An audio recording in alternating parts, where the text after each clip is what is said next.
Senhoras e senhores ouvintes do nosso Recôncavo Baiano, bom dia. Aqui estamos para o quadro Atualidades. Recentemente, um ouvinte me encontrou na cidade de Cruz das Almas e me perguntou por que eu cobrava tanto dos gestores públicos municipais, da gestão pública municipal. E eu respondi da seguinte forma: o município é a capilaridade territorial. É no município que as pessoas geograficamente estão mais próximas dos gestores públicos imediatos. O sistema político administrativo do Brasil, você tem o governo federal, também chamado de a União, o governo federal, que é o conjunto.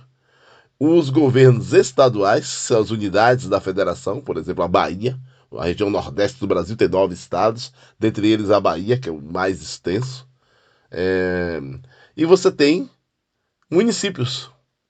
Você tem centenas e centenas de municípios, mais de 5 mil municípios o Brasil tem. Então, quando se destaca problemas que afetam, que impactam a população, a qualidade de vida da população, de forma geral, é na capilaridade municipal, é no município, na capilaridade territorial, que se observa esses problemas mais de perto. É, Recentemente, em algumas matérias que circularam em grandes jornais pelo Brasil, se falou de problemas envolvendo, por exemplo, elevadores. Os elevadores, eles são um meio de transporte importante, notadamente de prédios. Então, um problema como esse aí, por exemplo, manutenção de elevadores, uma temática como essa aí está mais relacionada a grandes cidades, a pequenas, a médias cidades, ou aquelas cidades que exercem que tem um destaque regional mais importante. Por quê? Porque na pequena cidade você tem geralmente edificações de térreas ou de, no máximo, uma laje só, 2 andares. Você olha uma pequena cidade, você não vê aqueles grandes prédios. Então, essa discussão de elevadores envolve cidades com outros patamares, né? No caso aqui de outros patamares hierárquicos, por exemplo, Feira de Santana, que é a segunda maior cidade do estado da Bahia, a maior é Salvador, Vitória da Conquista é a terceira maior cidade da Bahia, mas cidades como Cruz das Almas você tem edificações com elevadores, não é? Assim como Santo Antônio de Jesus, outra importante cidade do Recôncavo Baiano. Por que é importante se discutir os elevadores? Porque, repito, recentemente, algumas ocorrências de acidentes graves, elevadores aqueles que são sustentados por cabo, houve casos aí que o cabo arrebentou, o elevador desceu e algumas pessoas se feriram. Isso pode ter uma gravidade a depender, inclusive, do recorte etário. Por exemplo, um problema desse, um elevador, nem para imaginar, nem deve imaginar, mas um elevador com um idoso, com uma idosa, o impacto vai ser maior.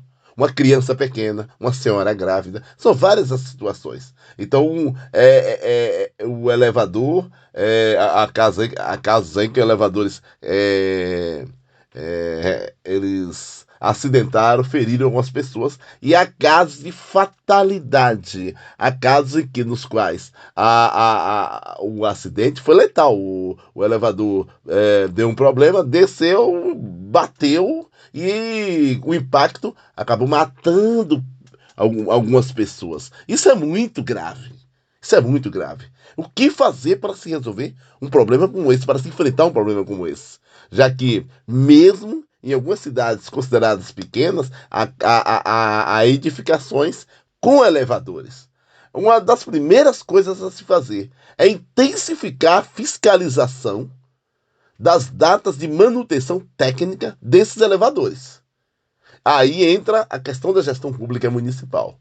Fiscalizar essa questão da atualização da manutenção dos elevadores. Isso aí deve ficar em um local exposto, gente, bem explícito mesmo. Quando você chegar no elevador, tá ali uma placa grande, informando a data da última manutenção, informando inclusive o ciclo de manutenções, a periodicidade, por exemplo. Para esse tipo de elevador aqui, que leva, sei lá, 6 ou 8 pessoas, a manutenção é de 6 em 6 meses. Então, a cada 6 meses, a data lá de quando se fez a vistoria técnica deste elevador. Não se pode deixar isso aí apenas na responsabilidade ou na boa vontade do proprietário do imóvel, porque infelizmente, não são todos, nem todas, mas há os gananciosos que não estão nem aí para isso. Ah, o elevador está funcionando? Vou chamar o técnico para quê? Então isso aí é um erro grave. Você chamar o técnico para fazer uma assistência técnica, uma avaliação técnica do elevador, apenas quando dá problema. O elevador está lento, a porta está travando, aí chama alguém para consertar. Não! Tem que se fazer a manutenção técnica, obedecendo-se a periodicidade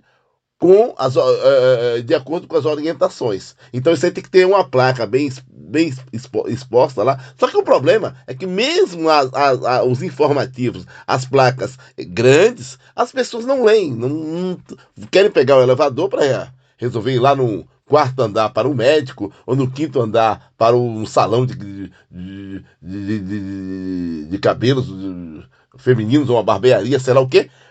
As pessoas se deslocam na pressa do dia a dia, nas correrias cotidianas, e não se atentam para essa questão da atualização da manutenção técnica do elevador. Há casos em que, mesmo com todo esse cuidado, você pode ter fatalidades, pode ter acidentes, mas é inegável que um elevador bem cuidado do ponto de vista técnico, com a manutenção em dia, a probabilidade de acidentes, de sinistros de diversas naturezas, vai ser bem menor. Então tem que ter uma fiscalização rígida nos elevadores. Porque algumas pessoas, há vários casos de pessoas que já têm medo de usar elevadores. Com essas notícias se assustam mais ainda. Então é preciso se intensificar essa fiscalização. Inclusive, também de quantidade de pessoas, né? O elevador está lá, a placa. Leva 8 pessoas. Por que vão entrar 12 pessoas se espremendo lá dentro? Primeiro, é altamente deselegante, né? Porque às vezes uma senhora está ali sendo praticamente, vou usar uma expressão popular, amassada. Alguém ali está ali tentando, se aproveitando da situação até para um quadro de assédio, porque há pessoas que se aproveitam desse tipo de situação. Então, para que subir se usar um elevador superlotado e descumprir normas técnicas? Se só leva 8 pessoas, por que 12? Não é? Aí algumas pessoas fazem até comparativos com alguns veículos, né? Tem um caminhão lá chamado F4000, leva 4.000 quilos. O cidadão bota 6.000. Aí o cara fala assim, eu sempre botei 6.000, 7.000, e daí? Tem o quê? Tá totalmente errado, cidadão. Porque o sistema de freios, a dinâmica, a mecânica daquele veículo, aqueles pneus, isso tudo foi estudado tecnicamente para levar aquele peso. Se você excede e depois você tenta usar os freios numa emergência e não consegue, e causa um acidente grave, isso não é uma fatalidade. Isso é uma imprudência. E quem faz isso tem que ser respondendo à justiça. O mesmo se aplica a quem não atualiza o monitoramento técnico dos elevadores. Então o Brasil de vez em quando tem essa mania de se achar que infelizmente aconteceu, foi o destino, tinha que ser assim. Não. Isso aí livra a cara de muita gente irresponsável. Então é importante que os gestores públicos municipais intensifiquem a fiscalização nessa questão da manutenção de elevadores, da questão do ciclo de manutenção técnica que deve ser feito. Isso é muito importante. Assim como se aplica também essas casas de shows. Não é? Tem uma casa de show lá que você tem 2.000 pessoas, não tem saída de emergência, não tem extintores, não tem nada. Quando acontece um problema, há uma fatalidade. Não foi uma fatalidade. Não foi um acidente. Não é? Então, quer dizer, essas questões devem ser discutidas. E o papel dos gestores públicos municipais nesse caso dos elevadores, é fiscalizarem. Fiscalização. E se o cidadão está errado, não é, tem que multar, claro. Não é? Tem que punir. Saúde e paz, até a próxima.